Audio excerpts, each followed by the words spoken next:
नमस्ते, मैं गौरव Shinde IITM EICP के तरफ से आप सभी का हार्दिक स्वागत करता हूँ। आज पूरे विश्व में विश्व मौसम विज्ञान दिवस मनाया जा रहा है। इसी अवसर पर हम हमारे आज के मुख्य अतिथि जो कि है doctor Parul Trivedi madam, scientist from Indian metrological department, इनका आज मैं हार्दिक स्वागत करता हूँ। नमस्ते मैडम। नमस्ते, आप सभी दर्शकों का WMO डे का अभिनंदन।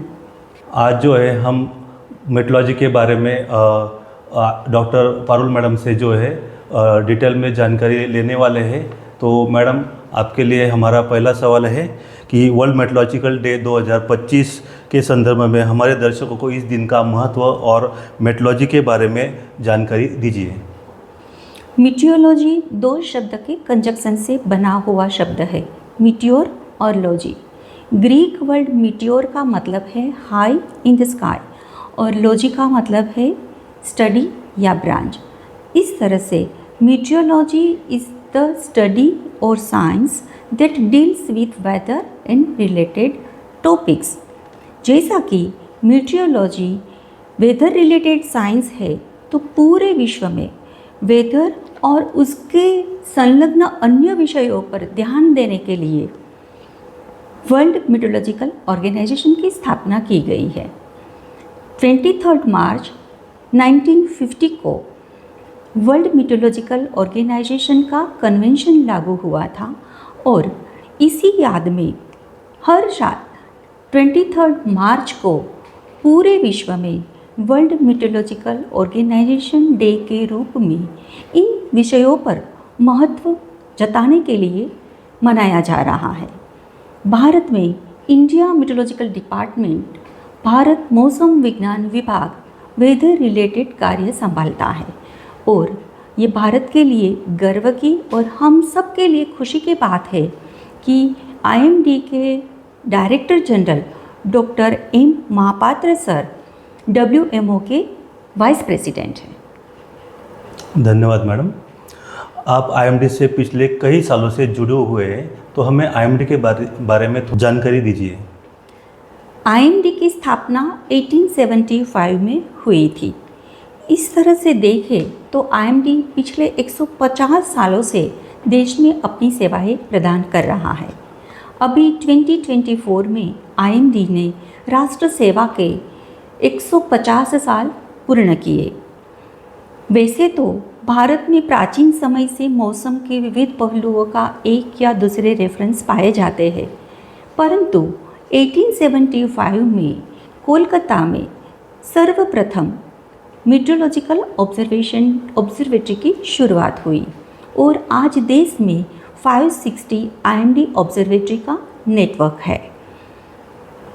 ये ऑब्जर्वेटरी से वेदर का पैरामीटर का ऑब्जर्वेशंस लेना और एनालिसिस करके फोरकास्ट देना और इन फोरकास्ट को shipping, aviation, agriculture, energy, industries जैसे विभिन्न क्षेत्रों के लिए उपलब्ध कराना और क्लाइमेट का रिसर्च और स्टडीज़, यह IMD के मुख्य कार्य है।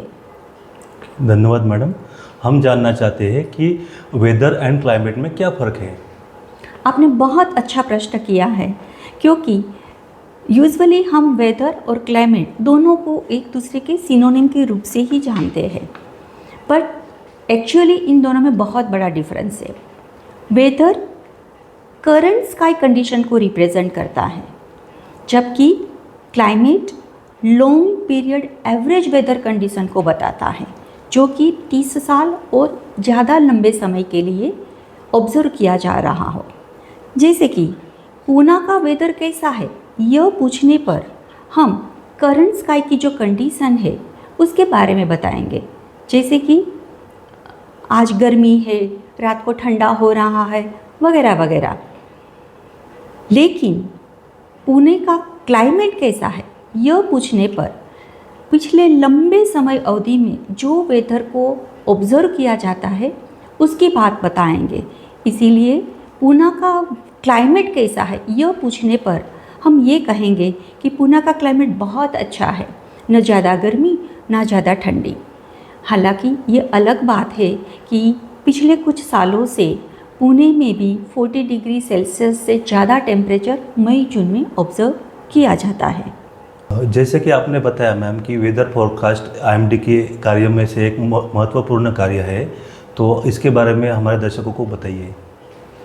फोरकास्ट यानी कि फ्यूचर टाइम, आने वाले समय में किसी वैल्यू का अंदाज लगाना या अनुमान लगाना। वेदर फोरकास्ट यानी कि आने वाले समय में वेदर कैसा रहेगा, मौसम के पैरामीटर की वैल्यू बढ़ेगी या कम होगी, यह पूर्वानुमान करना।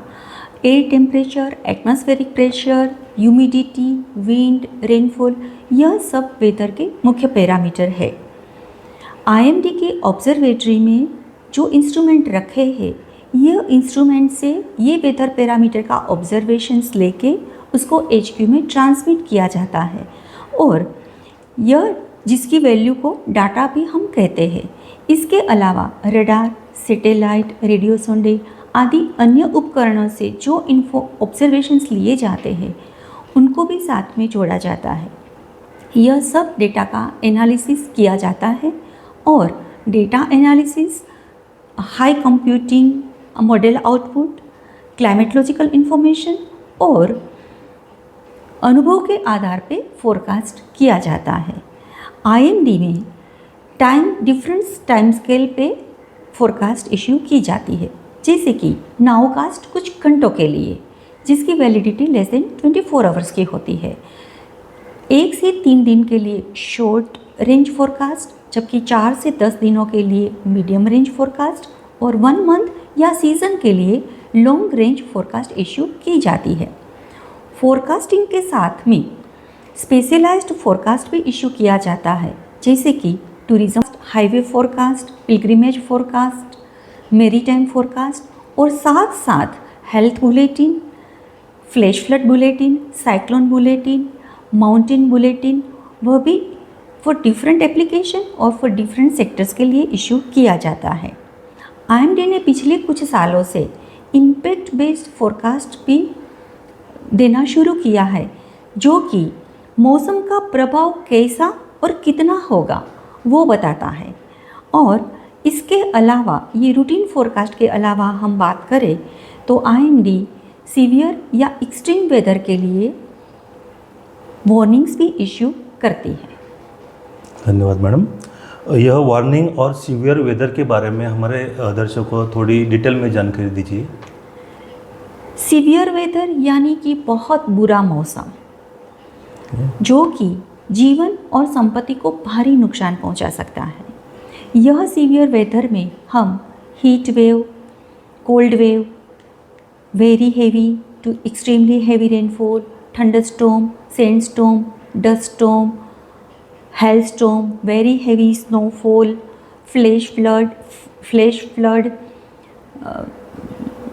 साइक्लोन, इन ड्रॉट, ये सभी को हम समझ सकते हैं। और जब सीवियर वेदर होने की संभावना होती है, तब आईएमडी की ओर से वार्निंग्स इश्यू की जाती है। यह वार्निंग को हम कलर कोड से समझ सकते हैं, जैसे कि green colour means know what, yellow colour warning means watch, आपको वेदर को देखना है, वो सुधर भी सकता है और बिगड़ भी सकता है। जबकि ऑरेंज वार्निंग या अलर्ट का मतलब है बी प्रिपेयर्ड, आपको वेदर के लिए रेडी रहना है, अपने आप को प्रिपेयर करना है।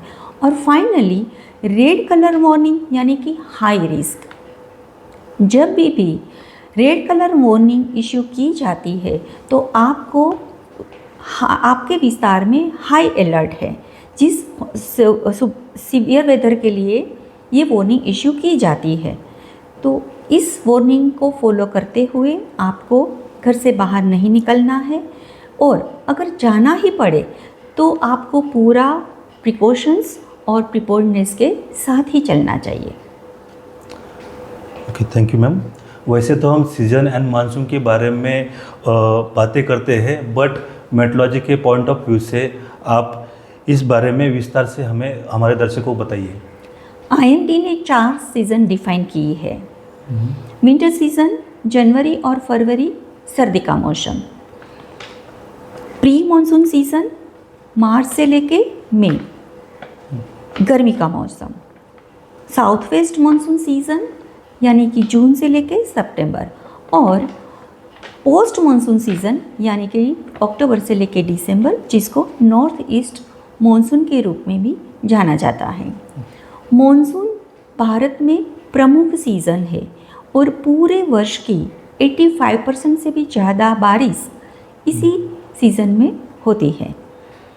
इसीलिए मानसून को हम इतना इम्पोर्टेंस देते हैं। और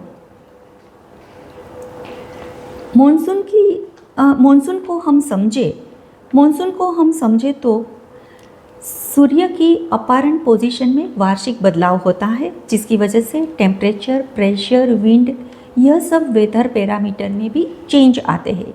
भारत की लंबी सीमाएं समुद्री सतह से जुड़ी हुई है, इसीलिए यह वेदर पैरामीटर में जो चेंज आते हैं ज़मीन सतह पे और समुद्री सतह पे, उसमें भी बड़ा डिफरेंस होता है, जिसकी वजह से जून से सितंबर के दौरान पूरे भारत में साउथ वेस्टर्ली विंड फ्लो होता है और यह विंड दरियाई सतह से आने की वजह से अपने साथ में भारी मात्रा में मॉइस्चर लाता है, जिसकी वजह से हमें बारिश मिलती है और इसको साउथ वेस्ट मानसून से भी जाना जाता है।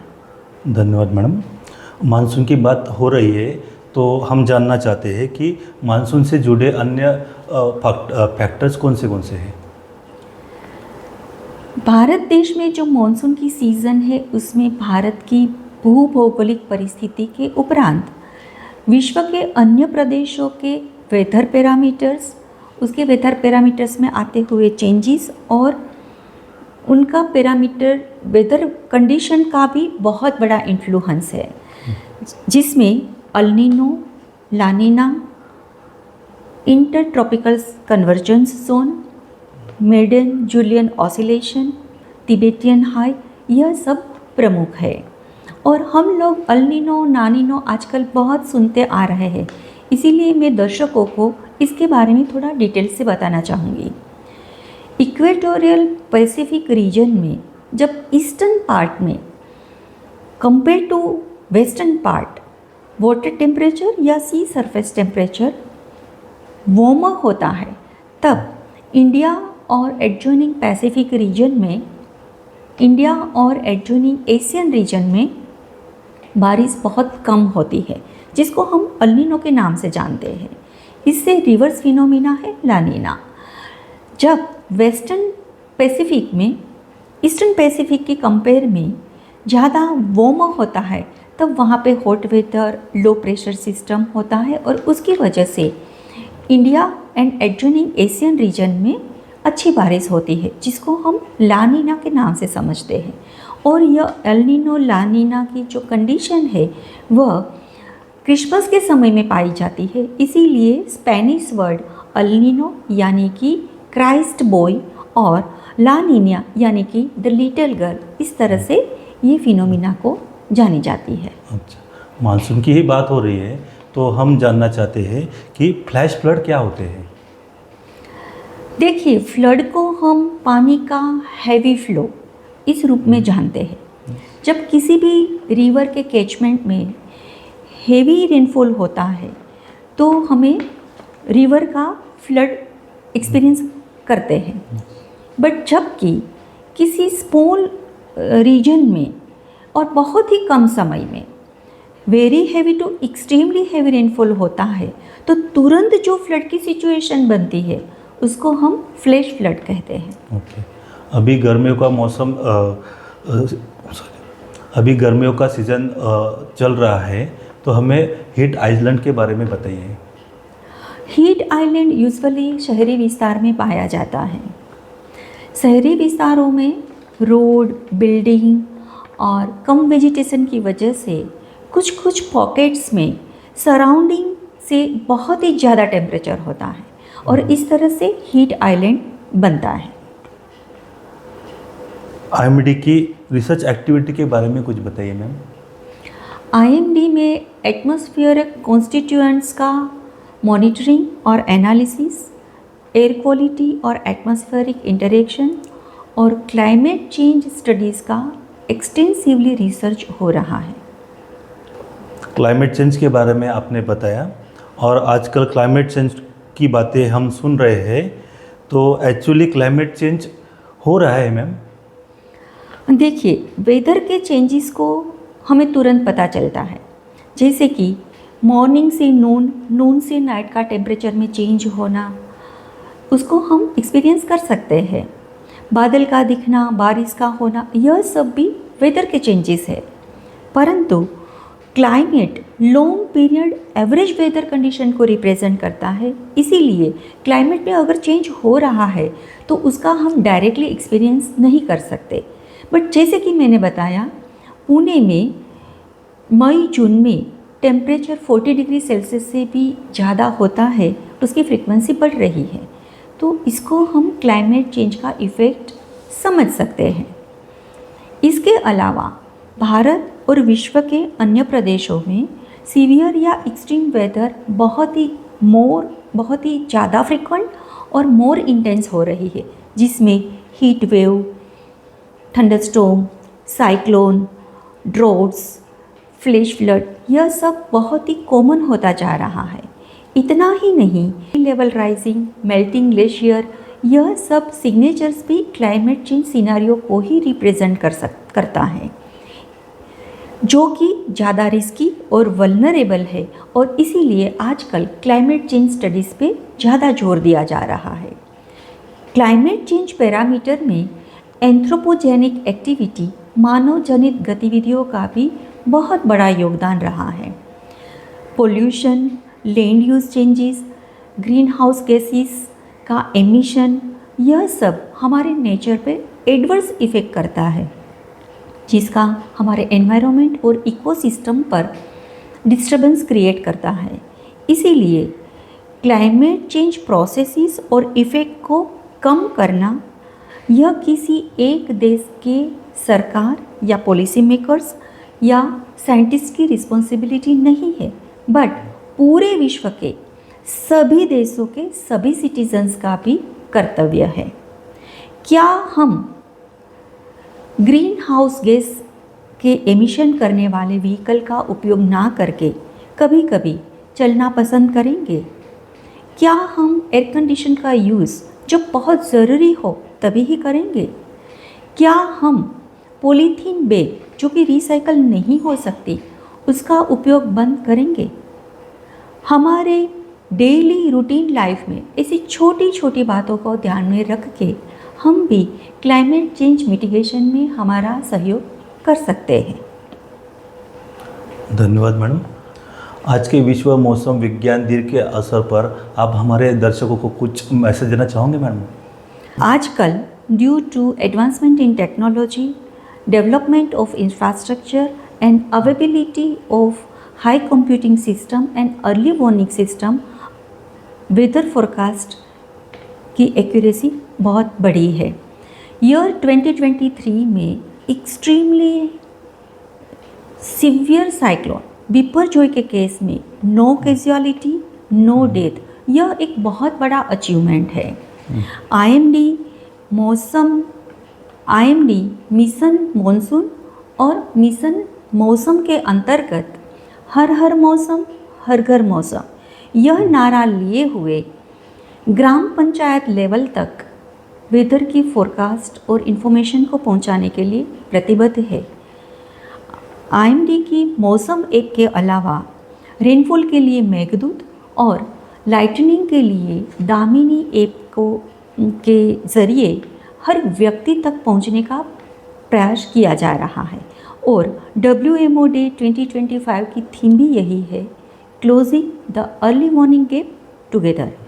इसीलिए अपने आप को वेदर और क्लाइमेट के साथ जोड़े रखें और अपने किसी भी प्लानिंग में वेदर की फोरकास्टिंग और उनकी वार्निंग को अवश्य ध्यान में लें। और इस तरीके से together we can do a lot for the safeguard and betterment of not ourselves but for the entire earth, and in true sense we can achieve the Vasudhaiv Kutumbakam वसुधैव कुटुंबकम का जो नारा है उसको ट्रू सेंस में हम आत्मसात कर सकते हैं। धन्यवाद मैडम, आपने इस विश्व मौसम विज्ञान दिवस की अवसर पे इतनी महत्वपूर्ण इन्फॉर्मेशन दी है। धन्यवाद मैडम। धन्यवाद।